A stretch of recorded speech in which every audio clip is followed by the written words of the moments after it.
반갑습니다. 삼명통의 해독 2권에 있는 대운론 두 번째 시간이 되겠습니다. 또 이러기를 명중어 오행이 쇠약한 자는 운에서 마땅히 성하게 하여야 하고 오행이 성한 자는 운에서 쇠약하게 하여야 한다. 쇠약한 자가 다시 쇠약한 운으로 행하면 일컬어 불급하다고 말하고 불급하면 침체되어 막혀 고생하게 된다. 성한 자가 다시 성한 운으로 행하면 퇴과하다고 하고 과하면 부딪혀 패하게 된다. 중화가 되기를 요할 뿐이다. 낙록자가 이러기를 연에서 비록 관대를 만나도 오히려 재앙의 여분이 있고 운초에 쇠약한 곳이 들어와도 오히려 나누어지게 되어 적은 복이 있게 된다 하였다. 왕시주에 이러기를 영과 운어초에 폭폐어지로부터 순행하여 관대에 이르면 복이 되는 것에 적합하다고 할 수 없다. 오히려 쇠폐한 곳에선 있었던 재앙의 여지가 있게 된다 하였다. 혹 자왕한지로 행하는데 초에 쇠약한 것이 들어오면 화가 일어나지 않고 오히려 왕이 쪼개져 복이 적게 된다. 대운이 자왕한지가 되는데 초에, 그러니까 대운 초에 세운에서 쇠약한 곳이 들어오면 화가 일어나지 않고 대운의 자왕한 기운이 그대로 이어지기 때문에 세운의 쇠약한 곳에서는 화가 일어나지 않는다고 이해하면 될 듯 싶습니다. 오히려 왕이 쪼개져 복이 적게 된다. 자왕한데 쇠약한 곳이 되니까 자왕이 상당히 줄어들게 되겠죠. 그래서 왕이 쪼개져 복이 적게 된다 한 것이라고 이해하면 될 듯 싶습니다. 왕씨도 하는 이야기가 운의 초에 목욕 폭폐어지로부터 수령하여 관대에 이르면 복이 되는 것에 적합하다고 할 수 없다 하였어요. 오히려 쇠폐한 곳에서 있었던 저항의 여지가 있게 된다 하였죠. 이 내용과 이 내용이 결국 같은 내용이 되죠. 운이 바뀐다 해서 딱 칼로 무 자르듯이 딱 끝나고 딱 시작되는 이게 아니라는 이야기죠. 여기서 나쁜 운이 오면은 계속 지속된다는 이야기죠. 어느 정도. 그러면서 이 지속이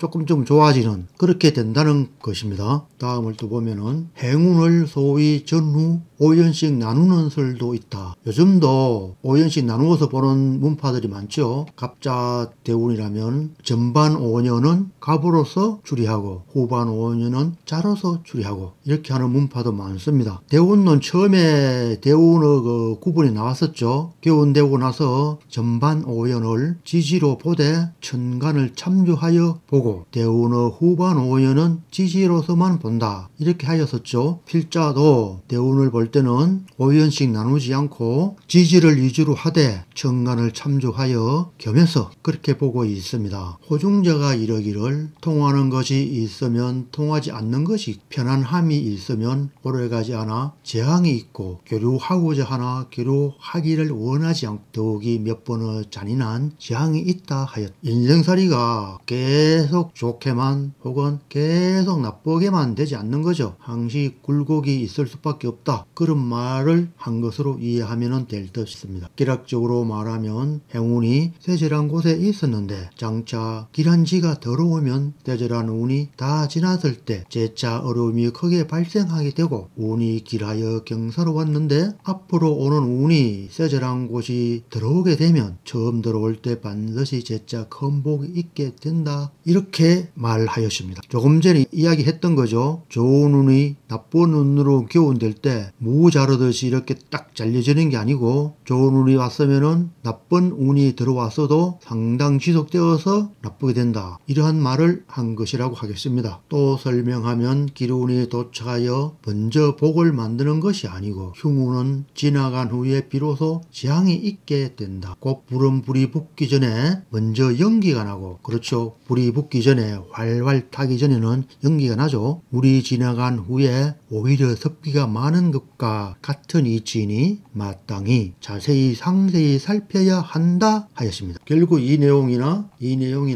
같은 내용이죠. 또 음남양년은 그때에 나가고 들어오는 년을 잘 살펴야 하고 양남음년은 일층 더 들어오는 년을 잘 살펴야 한다. 대개 음남양년은 내려받는 기가 불순한 편이다. 양남음년은 내려받는 기가 비록 순수하여 나가고 들어오는 년에 말미암지 않다. 괜찮지만은 나가고 들어오는 년에 관계가 없다는 말이죠. 또한 들어오는 운에서 지향을 만나는 것은 불가하다. 운이 들어왔다고 해서 바로 지향이 일어나는 것은 아니다. 그러한 내용이라고 할 수 있겠습니다. 누가? 양남음녀가 해당한다는 말입니다. 대운의 관계에서도 음남양녀와 양남음녀의 기운되는 그 재앙, 길흉의 차이가 다소 있다는 것이죠. 음남양녀는 나가고 들어오는 년을 잘 살펴야 하고 양남음녀는 들어오는 년을 더 잘 살펴야 한다는 거죠. 다음 페이지에 또 보면은 호중자가 이러기를 원진운을 범하면 공자가 진체에서 굶주리는 봉변을 당한 것과 같은 것이 된다 하였다. 진체는 진나라와 채나라를 이야기하는 것입니다. 온라인에서 공자님의 사주를 찾아보니까 이 사주가 공자의 사주라고 하더라고요. 경술, 얼류, 경자, 우인 이 사주가 되는데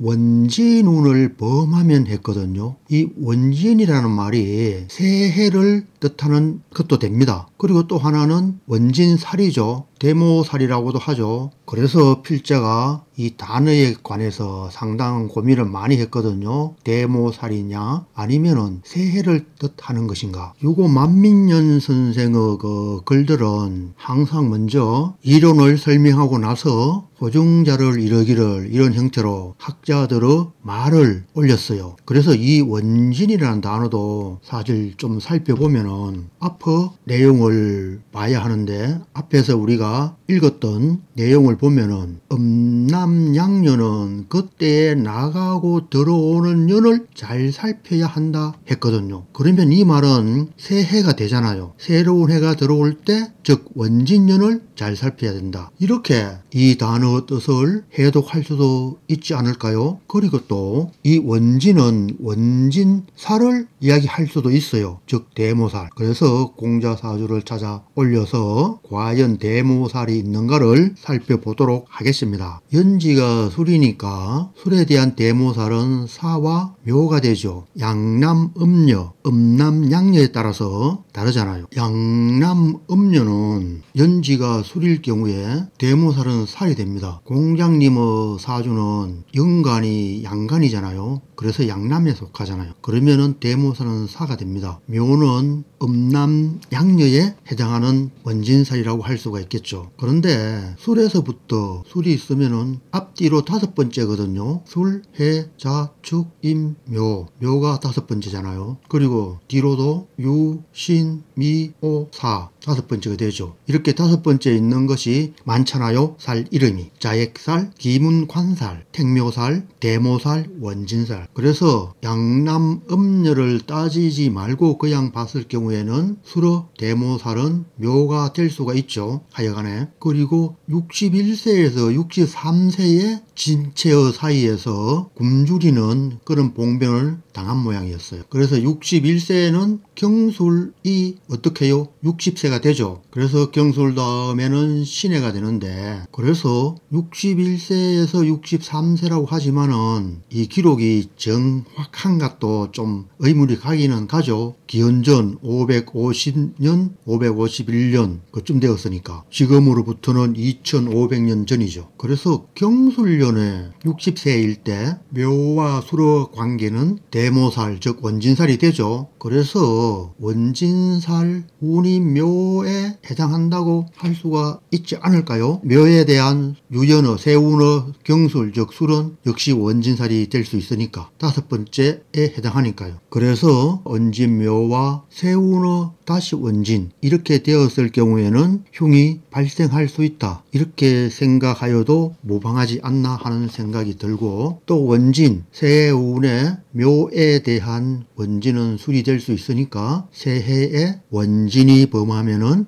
역시 흉한 일이 발생한다고 할 수도 있겠습니다. 공자님은 한나라에 정착을 거의 못하고 이 나라 저 나라 많이 방황하면서 다녔죠. 받아주는 나라가 없었던 것으로 알고 있습니다. 사주를 보면은 월지에 유 양인살이 있어요. 연간의 양인도 유가 되고 일간의 양인도 유가 되죠. 또 연지는 술이 되니까 신강한 사주죠. 비경급이 사주 최상을 장악한 사주예요. 이렇게 비경급이 사주를 장악하면은 혼자 하는 경우가 많고 많이 돌아다니는 경우가 많이 발생해요. 혼자서 조직에 소속이 잘 안 되죠. 신강한 사주가 비교적 그렇습니다. 역시 그래서 한 나라에 정착하지 못하고 여러 나라를 전전하는 그런 삶이 되지 않았나 하는 생각을 해보게 됩니다. 그리고 공자님은 머리가 상당히 좋아야 되겠죠. 머리 좋게 하는 성분은 식상성과 인성이거든요. 식상성과 인성인데 이 둘의 관계가 상당히 유정해야 되지, 그렇지 않고 충을 한다거나 이렇게 되면은 뛰어난 머리가 될 수는 없어요. 그런데 이 사주는 보면은 자중의 계수와 술중의 무토가 무게 합을 해서 편인과 그래도 나름대로의 정이 있는 것으로 보여요. 그리고 무토가 시간에 투출되어 있잖아요. 을경합은 양쪽에서 재성을 합하는데 이럴 경우에는 재성이 없는 것과 마찬가지예요. 합해서 가버려서 화했다고 볼 수도 있어요. 금으로. 그러면은 비경급이 상당히 강하다고 할 수 있죠. 금에 쌓여서 둘러싸였잖아요. 에어싸였잖아요. 그래서 인이 제대로 뿌리가 되지 않았다고 할 수도 있지 않을까요? 그리고 이 사주는 또 보면은 연지술퇴에서 유금으로 기세가 흐르고 유금은 다시 자수로 기가 흐르고 다음 수생목하죠. 이렇게 지지의 흐름이, 이렇게 기세 흐름이 생겼어요. 비교적 좋은 사주에 속하죠. 다만 을경합을 해서 재성이 화화에 없어져 버렸으니까 재물에 대한 욕심이 그닥 없다고 할 수도 있겠습니다. 묘대운에 들어오면서, 그러니까 신묘대운, 이때 묘가 들어와서 월간의 을목의 뿌리가 되면은 을경합을 하지 못합니다. 되지 않습니다. 이렇게 됨으로 인해서 도리어 군급쟁제가 일어난 그런 형태가 되었지 않느냐, 그런 생각도 해보게 됩니다. 재물인 묘목 재성이 들어오면은 식상생재하여서 도리어 굶주리지 않고 배불리 재산을 얻을 수 있어야 되는데